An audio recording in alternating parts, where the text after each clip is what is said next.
He was a battle-hardened Marine, left with nothing but an old German shepherd by his side.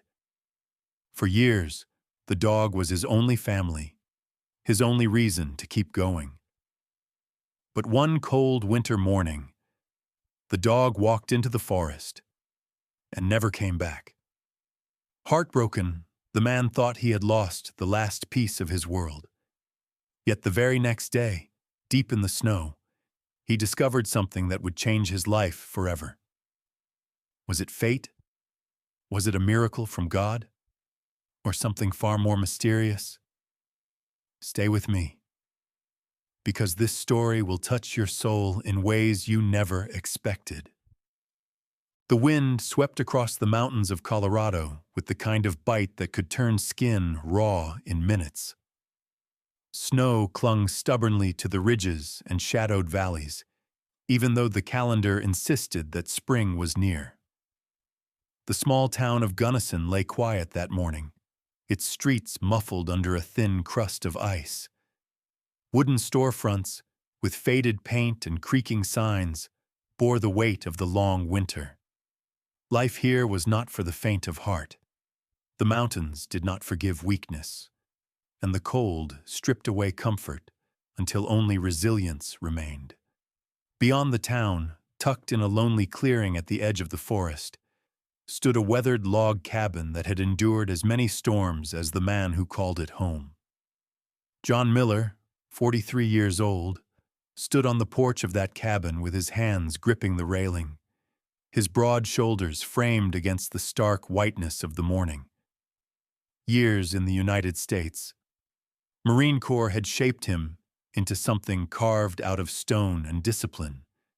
His face was lean and hard, with sharp cheekbones and a square jaw that carried the faint trace of stubble no matter how often he shaved.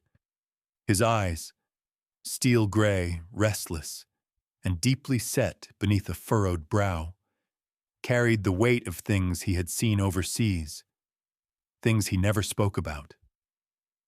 A scar ran along his left temple down toward his cheek, a souvenir from a roadside explosion in Fallujah that had ended not just his career, but his faith in the certainty of life. He rarely smiled, and when he did, it was brief and fleeting, like the sun breaking through storm clouds before vanishing again. John had once been a husband, once a father, but his wife, a gentle woman named Mary Ann with chestnut hair and a soft laugh, had died of an illness while he was deployed. Their only child, a boy of 7, had been taken in a car accident 2 winters later. Those losses had hollowed John into someone who no longer sought out company. He had declined offers from fellow veterans to join support groups, turned away from well-meaning neighbors who tried to invite him to dinner. Solitude had become his uniform now, and silence his closest companion. His only true bond left in the world was with Rex, the German shepherd who padded out of the cabin and sat by his side on the porch, brushing the man's leg with his thick tail. Rex was 12 years old, his muzzle frosted with gray and his once powerful strides slowed by the ache of age in his joints. But his amber eyes still glowed with loyalty, and his ears flicked attentively at the sound of every distant rustle in the woods. The dog had served alongside John in Afghanistan, trained as a military working dog to sniff out explosives and stand guard over troops. There had been nights in desert outposts where John had shared his only blanket with Rex, the two of them listening to mortars fall in the distance. On more than one occasion, Rex's sharp bark had saved their unit from ambush. To John, Rex was not merely a pet, he was the last living soldier of his platoon. The porch creaked as John lowered himself into the old rocking chair, its wood groaning under his weight. He reached down and scratched behind Rex's ears, where the fur was thinning. "Another day, partner," John murmured, his voice low and gravelly, as though speaking to Rex was the only conversation that felt natural anymore. The dog pressed his head against John's knee, and for a moment, the cold mountains didn't feel so merciless. Their days followed a rhythm that had become sacred in its simplicity. At dawn, John would chop wood behind the cabin, his arms swinging the axe with the steady strength of habit. Rex would lie nearby, watching him, occasionally rising to chase off a curious fox or sniff at the edges of the clearing. Later in the morning, John would sling a rifle over his shoulder and head into the woods. He hunted not out of sport, but survival, bringing home deer or rabbits when luck favored him. Rex, though no longer swift enough to chase game, still accompanied him, the bond between them deeper than words. Sometimes, on rare afternoons when the sky cleared, John would sit on the porch with a mug of black coffee, staring out toward the ridgeline. The mountains had a way of swallowing memories, of reminding him that the world was larger than grief. But grief never left him. It only changed shape. It was in the silence of the woods, in the way the snow fell heavy on pine branches, in the empty chair beside him where no one else ever sat. Neighbors rarely came. Sarah Collins, a widow from town, passed by once a month with supplies. Sarah was in her late 50s, tall and narrow-shouldered, her once blonde hair now silver and usually tied in a bun. Her skin was weathered, marked by years of farm labor and high-altitude winters. She was kind, often bringing jars of preserves or wool blankets, and she spoke with a softness that suggested she pitied John without daring to say so aloud. But John kept conversations short, thanking her politely, his body language closed off like a fortress. Sarah would glance at Rex, pat his head, and then leave with the knowledge that she could not break through the man's solitude. In truth, John preferred it that way. The only companionship he needed was already at his feet. When he spoke, it was to Rex. When he laughed, it was usually because of Rex. And when the nightmares woke him in the middle of the night, faces of lost comrades, screams of metal and fire, it was Rex's steady breathing beside the bed that grounded him back into the present. As the day wore on, the snow began to fall again, light at first, then heavier, blanketing the ground with silence. John rose from his chair, pulling his coat tighter against the chill, and walked with Rex to the edge of the clearing. Together they looked out at the dark line of the forest. Somewhere in the distance, a crow cawed, harsh and lonely. John rested a hand on Rex's back. The dog leaned into him, their silhouettes framed against the endless white. For John Miller, the world had stripped away nearly everything: family, comrades, purpose. Yet as he stood there with Rex, he knew there was still one bond the cold could not steal. In the vast, unforgiving mountains of Colorado, the old soldier and his old dog faced the silence together. To John, Rex was not just a friend, not just a reminder of service or sacrifice. He was flesh of his flesh, a living anchor in a world that had long since drifted beyond his grasp. And as the snow thickened and the wind howled, John understood that in Rex's presence, he was not entirely alone. The Colorado winter did not ease its grip as the weeks wore on. Each dawn seemed sharper, the sky iron gray, the wind cutting through pine boughs with a mournful whistle. Snow piled against the cabin walls, high enough that John had to dig narrow trenches to keep the doors clear. He moved with the stoic precision of a man who had lived with hardship long enough to consider it routine. Yet even for someone who carried pain as silently as he did, there was one change he could not ignore. Rex was faltering. The German Shepherd had once been a shadow at John's heel, strong enough to sprint across fields or drag a wounded man from cover. Now the dog's gait had become uneven, his steps stiff. When John chopped wood, Rex no longer rose to follow him, but lay curled in the snow, his chest rising heavily. His once deep bark was hoarse, and some nights he whimpered in his sleep, chasing memories only he could see. John would reach down from his bed and rest a calloused hand on the dog's back until the tremors subsided. John's days blurred into repetition, splitting wood, checking snares, staring into the flames of his small stone hearth. The silence no longer felt like solitude but like a test, as though the mountains wanted to measure how much more loss he could endure. He had noticed, too, that Rex had begun to withdraw, not out of disloyalty, but as if preparing John for something inevitable. One morning, before the sun lifted fully over the ridges, John climbed the narrow steps to the loft above his main room. The loft served as a watchpost of sorts, a place where he could look out across the clearing into the forest. He often stood there at dawn, rifle leaning against the wall, a ritual from years when threats were real and constant. But that morning, his watch was drawn not to the tree line for danger, but to the figure moving slowly through the snow. Rex. The old dog stepped off the porch, his paws sinking into the crusted drifts. His head was low, ears slightly folded back, tail dragging. There was no excitement in his movements, no hesitation either. It was not the aimless wandering of a restless animal. It was deliberate, each step a choice. John felt his chest tighten as he realized what was happening.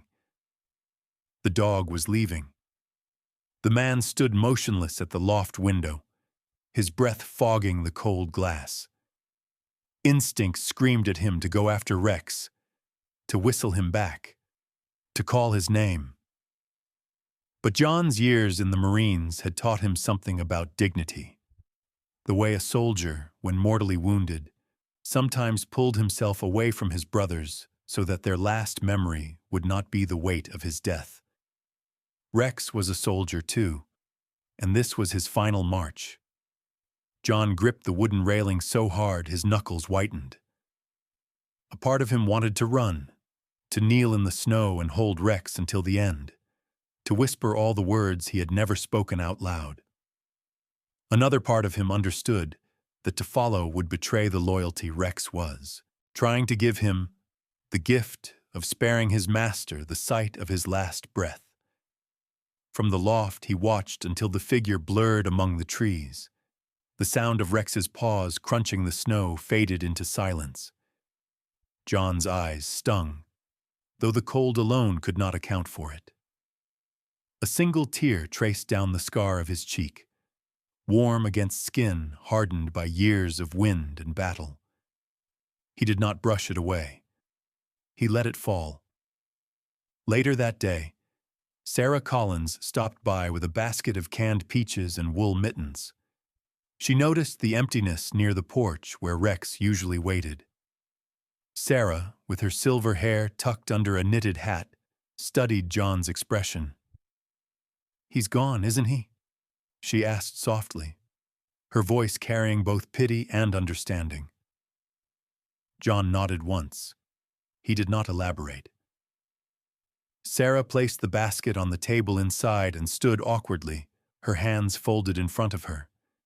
She was a woman used to filling silence with chatter, but in John's cabin she sensed that words would only sharpen pain. Instead, she reached out, touching his arm briefly before stepping back into the cold. "I'm sorry," she whispered. Then she left, her figure soon vanishing down the snowy track back toward town. That night the cabin seemed unbearably empty. The fire cracked, but there was no steady breathing beside the bed, no soft shuffle of paws against the floor. John lay awake staring at the ceiling beams, listening for sounds that would never come. Memories pressed in. Rex leaping into a Humvee as mortars thundered outside. Rex tearing across a Colorado field with youthful strength. Rex's muzzle warm against his hand on lonely nights. Each memory was sharp, but none hurt as much as the silence that followed them. John rose before dawn, restless. He returned to the loft, staring again at the tree line. He imagined Rex out there in the forest, finding a quiet place under the pines where the snow fell gently. The thought nearly broke him, but he forced himself to hold steady. Rex had chosen his final walk. John's role now was to honor that choice, not to undo it.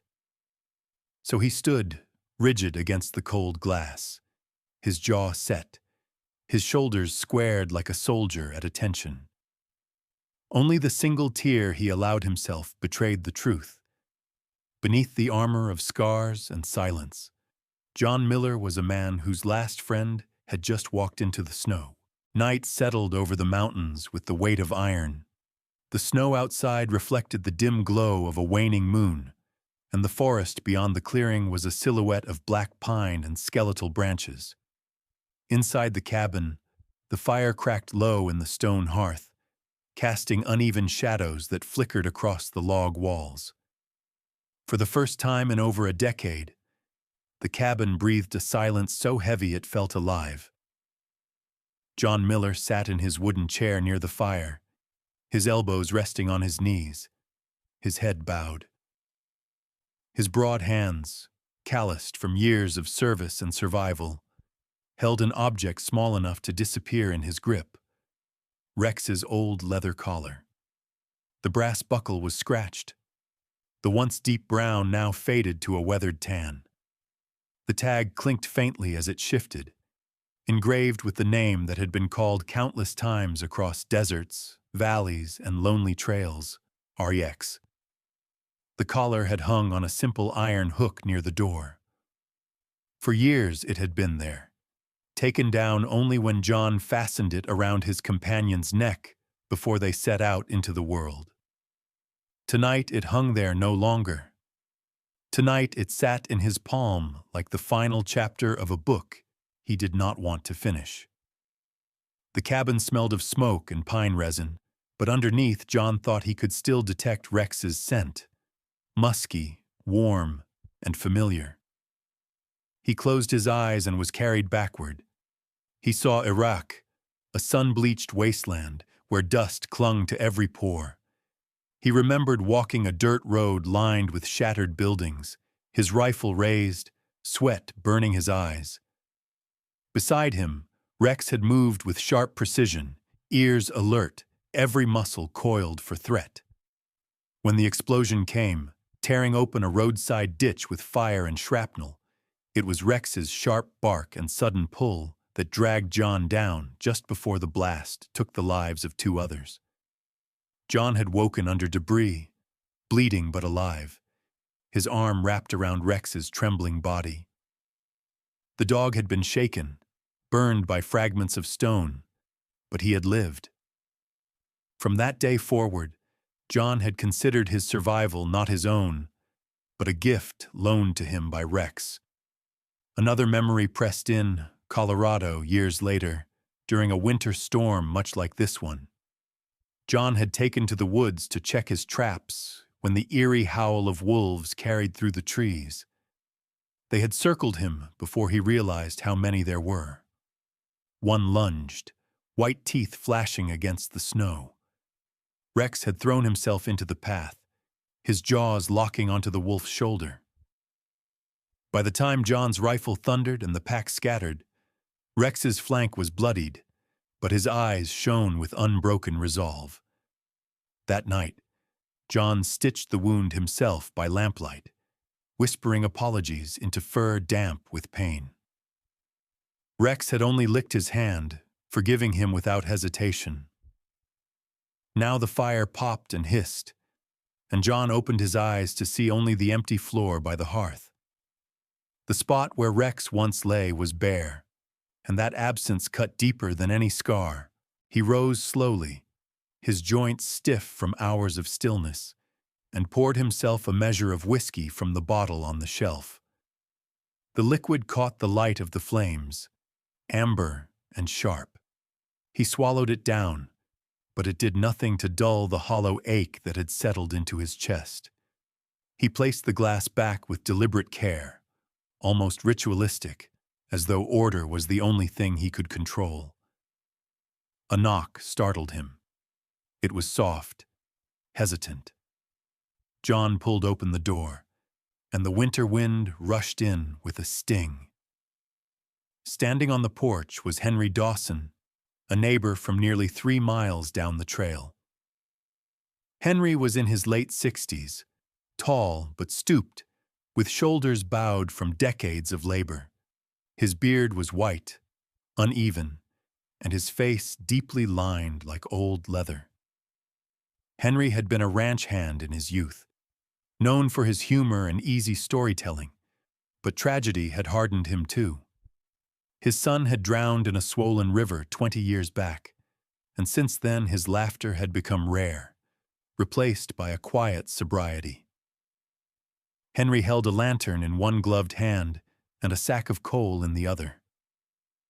"Thought you might be running low," he said, his voice rough with cold air. His eyes darted past John into the cabin, searching, expecting to see Rex padding forward with a wag of his tail. When he realized the dog was absent, his expression softened with recognition. "I heard," Henry added simply. John nodded once, unable to speak. Henry stepped in, set the coal near the fireplace, and lowered himself into the other chair without invitation. The two men sat for a long while, speaking little, listening to the crack of burning logs. At last Henry said, "Dogs like that. They don't come around often. You were lucky. He was lucky too." His words carried no pity, only respect. John met his gaze, then looked back at the collar in his hands. "He saved me more times than I can count," John said, his voice breaking in a way he hadn't allowed in years. Henry nodded again, slow and solemn. "Maybe that's what they're here for, to remind men like us we ain't entirely alone." They sat together until the fire burned low. When Henry finally stood to leave, he put a hand on John's shoulder, a heavy, grounding gesture, and left without waiting for thanks. When the door closed, John sank back into silence. The whiskey, the fire, even Henry's company could not mask the truth. The cabin was no longer the same place. Without Rex, the walls seemed wider, the shadows darker, the nights longer. As John finally lay down on his bed, staring up at the beams, the thought pressed in with crushing certainty. The only heartbeat that had shared his solitude was gone. The morning after Rex's final walk arrived with a silence that felt different from the nights before.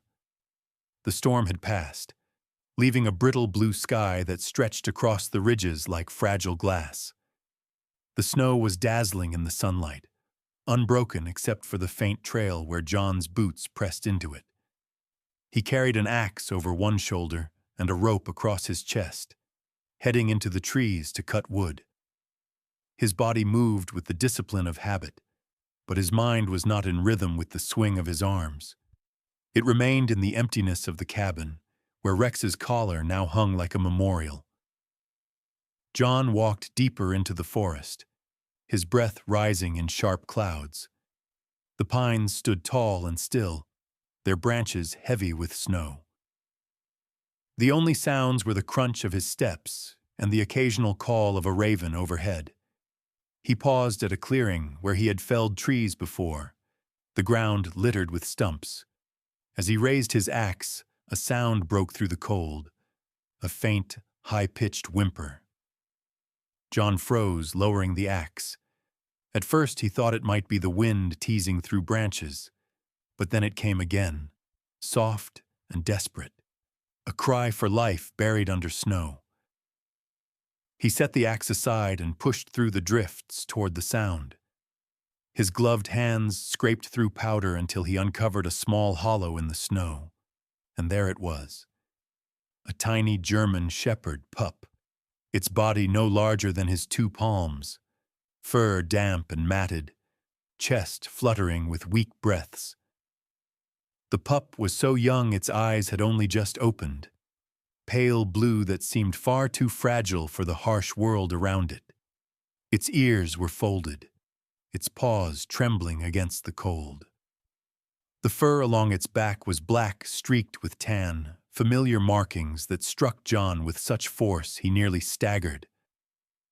The pup's gaze, though clouded with weakness, held an uncanny resemblance to Rex's amber stare. John scooped the pup into his arms, pulling it against the warmth of his chest. He could feel the tiny heartbeat fluttering like a trapped bird. The cold had nearly claimed it, but not yet. Something stirred in John's chest then, something he had thought frozen the moment Rex disappeared into the woods. Hope. He wrapped the pup inside his coat and turned back toward the cabin. Each step felt heavier now, not from the snow, but from the weight of responsibility pressing back into his life. The cabin door groaned as he pushed it open, the fire inside reduced to faint embers. John set the pup in a wooden crate lined with an old wool blanket. He added kindling to the fire, coaxing it back to life, and then filled a pot with milk he had kept from Sarah's last visit. Feeding the pup proved clumsy. John had to carve a small hollowed spoon from wood and drip the milk into its mouth drop by drop. The pup lapped weakly, eyes half-lidded, but it drank. John leaned close, his scarred face inches from fragile new life, and felt something shift within him. For the first time since Rex had left, the cabin did not feel like a tomb. It felt like a place with a future.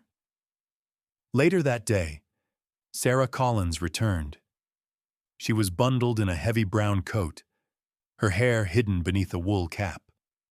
She stepped inside carrying a basket of bread and venison, her blue eyes widening when she noticed the small crate by the fire. She knelt down, carefully lifting the blanket to peek inside. "Well, I'll be," Sarah whispered, her voice carrying both wonder and concern. "Where in God's name did you find this little one?" "In the snow," John answered, his voice low but steadier than it had been in days. "Left to die." Sarah looked up, her lined face full of quiet disbelief. "And it looks just like—" She stopped herself, not finishing the name, but her glance at the empty collar by the door said enough. John didn't reply. He simply stared into the fire, his jaw tight. Sarah touched his arm lightly. "You've been given another chance, John. Don't waste it." She stayed for an hour, showing John how to rub the pup's legs to encourage circulation, how to make a mash from softened bread to build strength. Sarah's hands, roughened by years of farm work, moved with surprising gentleness as she stroked the pup's head. When she finally stood to leave, she turned at the door. "You take care of him, John. He might just take care of you, too." When the door closed, John sat back in the chair, staring at the tiny form nestled in the crate. The pup stirred, whimpering softly, and John extended one finger. The pup pressed its nose against it, and the touch was electric, a bridge between past and present. He thought of Rex, strong, loyal, always at his side, and then of this fragile life thrust into his hands. Fate had taken his companion, but now it had given him a spark of continuation. As evening fell, John placed more wood on the fire, the flames rising bright against the gloom. He sat near the crate, listening to the pup's breathing. Outside, the wind moved across the mountains, but inside the cabin something new was alive. John leaned back, closing his eyes. For the first time in many nights, his chest did not feel entirely hollow. His heart, though scarred and battered, beat with the faint rhythm of renewal. The fire in the cabin burned brighter than it had in weeks, its flames casting long, golden strokes across the wooden walls. John sat on the floor near the hearth, his broad frame hunched forward, watching the tiny German shepherd pup nestled in the folds of an old wool blanket. The pup stirred, letting out faint squeaks as its little paws pressed weakly against the fabric. Its breathing was shallow but steady, and each rise of its chest brought John a surge of relief. He had named comrades in war, buried family, and bid farewell to Rex without words. But staring at this fragile new life, John hesitated. A name mattered. A name meant commitment, meant belonging. He whispered a few to himself, testing them against the silence of the cabin. Nothing felt right yet. He would wait. The pup deserved the name to reveal itself in time. John fed it again with the wooden spoon, dropping warm milk gently into its small mouth.